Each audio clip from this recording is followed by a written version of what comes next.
Hello, family. 1 Samuel chapter 30. David and his men arrived in Ziklag on the third day. The Amalekites had raided the Negev and attacked and burned Ziklag. They also had kidnapped the women and everyone in it from youngest to oldest. They had killed no one, but had carried them off as they went on their way. When David and his men arrived at the town, they found it burned. Their wives, sons, and daughters had been kidnapped. David and the troops with him wept loudly until they had no strength left to weep. David's two wives, Ahinoam the Jezreelite and Abigail the widow of Nabal the Carmelite, had also been kidnapped. David was in an extremely difficult position because the troops talked about stoning him, for they were all very bitter over the loss of their sons and daughters. But David found strength in the Lord his God. David said to the priest Abiathar, son of Ahimelech, "Bring me the ephod." So Abiathar brought it to him, and David asked the Lord, "Should I pursue these raiders? Will I overtake them?" The Lord replied to him, "Pursue them, for you will certainly overtake them and rescue the people." So David and the 600 men went with him.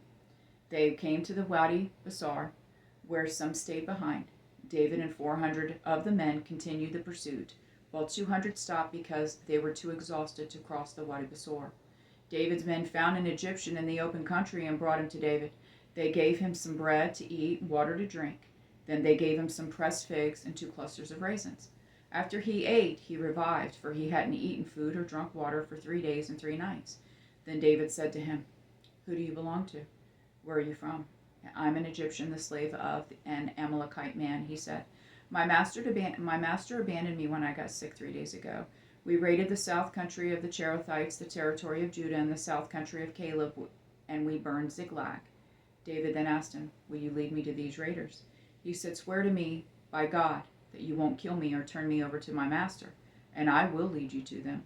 So he led him, and there were the Amalekites, spread out over the entire area, eating, drinking, and celebrating because of the great amount of plunder they had taken from the land of the Philistines and the land of Judah.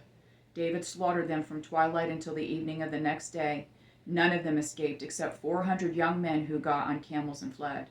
David recovered everything the Amalekites had taken. He also rescued his 2 wives. Nothing of theirs was missing, from the youngest to the oldest, including the sons and daughters and all the plunder the Amalekites had taken. David got everything back.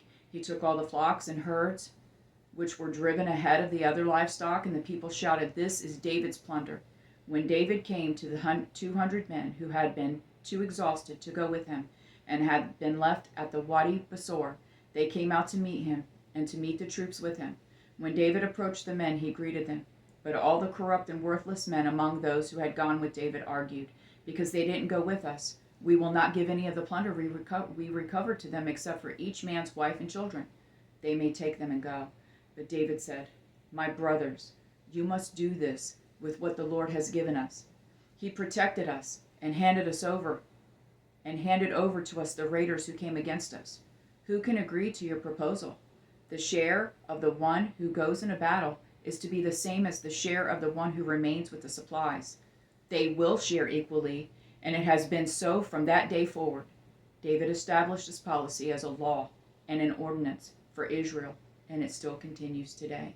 When David came to Ziklag, he sent some of the plunder to his friends, the elders of Judah, saying, "Here is a gift for you from the plunder of the Lord's enemies."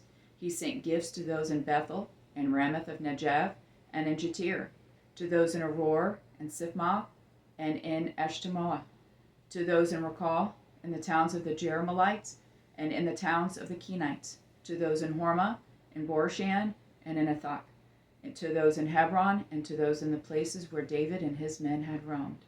I love you, Jonathan and Jesse.